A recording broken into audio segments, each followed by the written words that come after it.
excellent station to teach coaches how to spot a double back. We're slowing it down. It's like you're putting it on a DVD and you're turning it up slow. It doesn't matter. It doesn't matter. Yeah, anything close. Double back goes so fast. It's faster than most coaches can grasp. This helps the gymnast and it helps the coach. So it was going way too fast over there for Miss Alex to see the double. She couldn't see it. Yeah. So she was always like a second behind. Yeah. This is exactly what. Yeah, I would say we've been setting this up a lot. Yeah. Just makes it so easy, doesn't it? Yep. Yeah. Then now they're ready. So. Yeah. Okay, Miss Alex. Here we go. Now we've graduated. Yeah. Now we're going to the next step. Now it's going to be a wedge. So now it's a little faster. It's going to go a little faster for the same roll. And you can just have her sit on it and then roll, and then just see where she ends up. Okay. Okay. And then we'll take her from there. Oh, where's your other little gymnast? He took off. He headed back to me. Oh, okay. That's cool. So now she's just going to sit at the edge.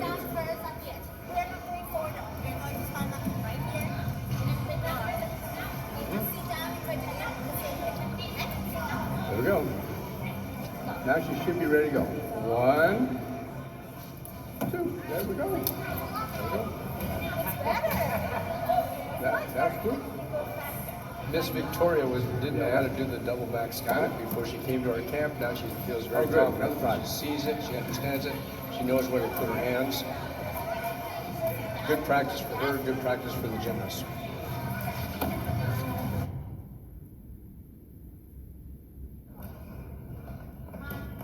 Okay, so again, a tumble tramp, 6-foot bed, a frame here, the whole thing's 8 feet. These planks are 8 feet, they're solid. So I like to put them crossways on the long tramp because then you can do lots of things to process a line of kids who are working front skills or back skills. You can take a gymnast and you can line them all the way to the back, and it takes a certain amount of time to either run, do a front handspring, a back handspring, and finally end up on a mat, or you can shorten the whole thing by taking these blocks and moving them up. They're not on the trampoline, so they're not compromising the tramp bounce at all. But this is processing using the planks. This is still tumbling that we're talking about.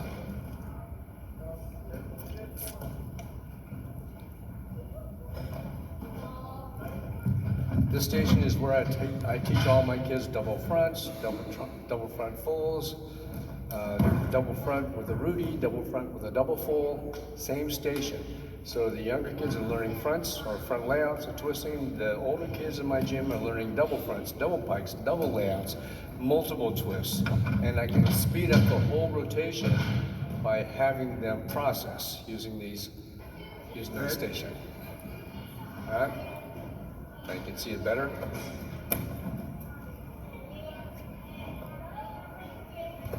Do you have a long tramp? Do you do that? Do you use this station? Do you like it? Does it work good? Really good, right? Good.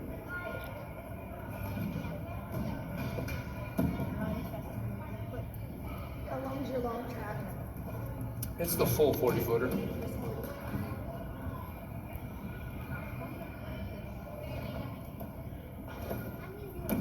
See, in my gym, we use trampoline a lot. I have 1, 2, 3, 4, I've got 7 tramps in the ground. I have an in-ground tramp, long tramp, and I have above ground. And we use all of them every day. Our gymnasts probably spend 30% of our time on trampoline. On the line, step down on the line too.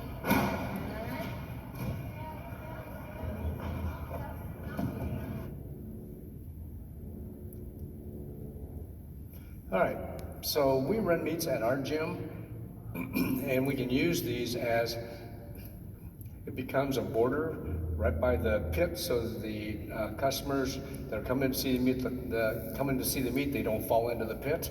It's good for preschool, keeping the kids corralled. Now here we are in bars, and this is pretty much cut and dried. It just speaks for itself, all the ways that we use this setup to teach a variety of skills, whether it's blind changes, back giants, front giants, releases, dismounts, all using this station. There's the the teamwork.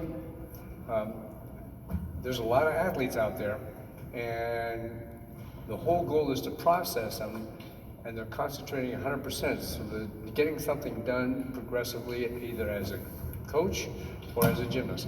I'm a big believer in teaching my gymnasts how to spot. And I know I've had some criticism from various coaches that they don't think that's the right thing to do. They think it's going to compromise the safety of the athlete, but I just think completely different. I think if you teach these kids how to spot each other, they become better gymnasts. The teacher becomes the coach, and the gymnast becomes the coach, and the coach becomes the gymnast.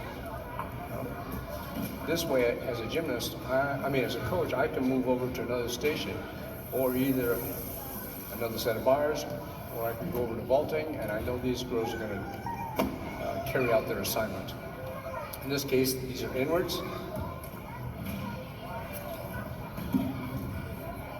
How many coaches out there have elite kids or want to have elite kids? So if you do, you definitely want to teach inwards. That's the greatest skill on bars. All right, so when you guys are first teaching a flyaway, you're doing it with giants, you're tapping, and now hopefully you're launching up and down. But if you want to create a Chinese tap where you tap way over, most kids don't understand that. And so without this station, they end up thinking they're tapping way over, but they're really just tapping and going to a handstand. So if you have two coaches who can manhandle these girls, they can actually force that pullover just like a late back extension on the floor. Now, whether you use that tap to pull over for a big skill or not, that's kind of personal preference. Some people like to tap way over, and I have a gymnast that likes to, but then Leanne Wong, for instance, one of my better bar swingers, she doesn't like that tap over because it's too fast for her. So it's a personal preference as a coach and as a gymnast. But you can see where they understand the tap over now because you have two coaches who are just manhandling her in that position. Just makes it easier.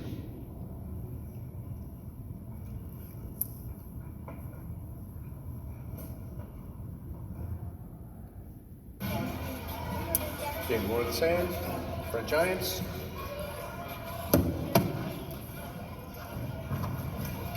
Over here you can see I've got two male coaches, but I have female coaches spotting the same way.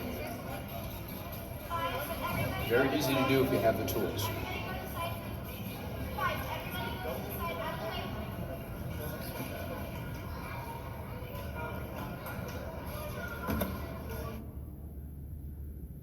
Oh, what did I just do? Build your own legacy. I didn't mean to do that. Let's see if this will work. Turning bars. I kind of wanted to show this to you before I wrap this up.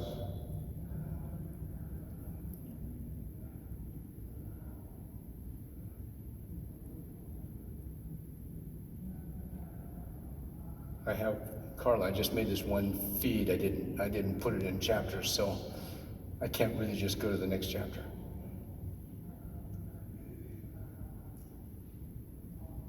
This. I just want to show you folks what you can do with this if you're going front giant into a Jaeger or a front dismount. Unfortunately, I can't move this any faster. Okay, here's that. Coming to an end here.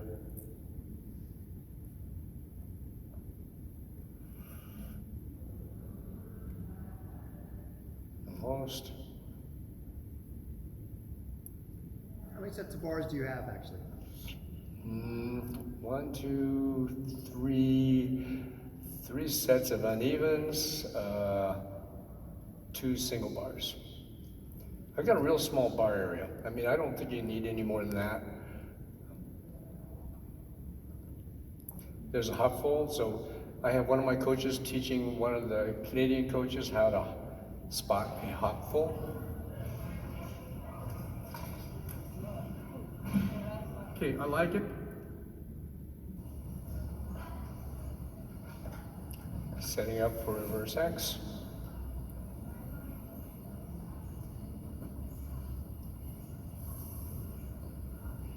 Again, I know most people know that you have to have a certain kind of a tap. That's not what we're here to discuss. I'm just showing you how we use the waffle to make it safer for the gymnast to try something, safer for the coach.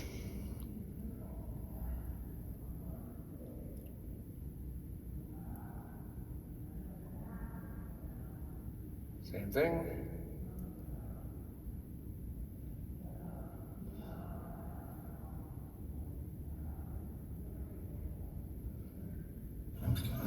So we use this for shapashas, we use this for rays.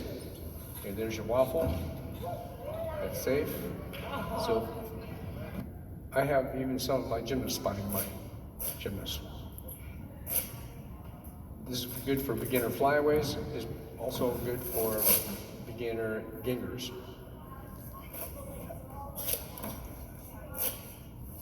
The kids are engaged, they're helping each other. They're either chalking up, they're watching, or they're actually moving in the waffle.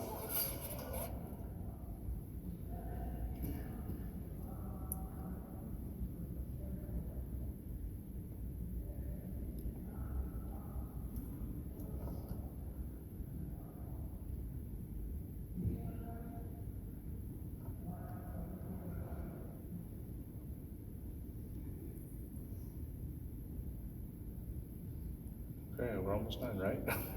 Sorry. Okay, spotting block.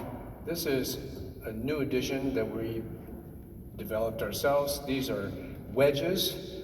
So the wedges make it a lot easier for the kids to learn how to cast by themselves, and it gives them a target to shoot for when they do clear hips or toe hands or something of this nature.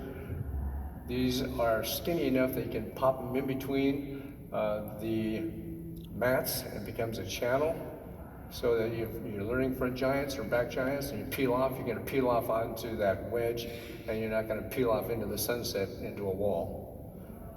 So these aren't, these are just prototypes right now, but Tumble Track's in the process of making those. These are mats that we made, and it helps complement the alcohol spotting blocks. And what it's supposed to do is supposed to empower the girls to try things themselves safely. Okay, in this case, it's casting and it's circling.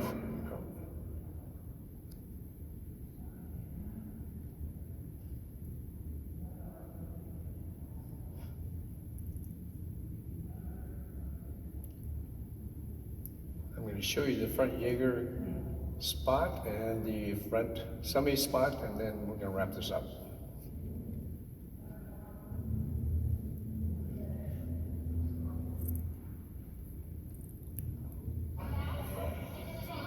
All right, so we had the Canadian teams coming down to learn from us and our coaches, and using the spotting blocks now. She didn't know how to spot this Jaeger. She was afraid to do it. She was waiting for some guys to help her. But I said, you can totally do this by yourself. She becomes strong when she plants the other foot across the gap. Now she can save that gymnast. And the gymnast has plenty of time to feel the scorpion effect of the Jaeger. You can do this with one spotter or two spotters. So obviously the younger the gymnast, the lighter the gymnast, it's easier, but the spotting blocks make it so much easier. Here's the same thing, only with a front semi.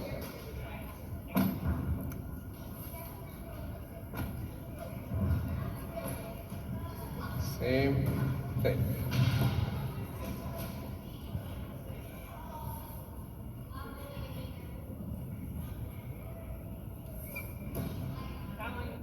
Okay, so basically, there's a lot more uses. I just ran out of time. I mean, you can do all kinds of things, and I'm sure you guys are doing some things. If you have the spotting blocks already, you've come up with your own ideas. I'd love to have you share them with us and everybody else, but that's what we do. So if you really want to up your game in gymnastics and stay in the sport today and stay in it tomorrow, if you ever want to raise your gymnastics from age group up to elite, I think you got to have this. It's a must do. So thank you very much. Appreciate it.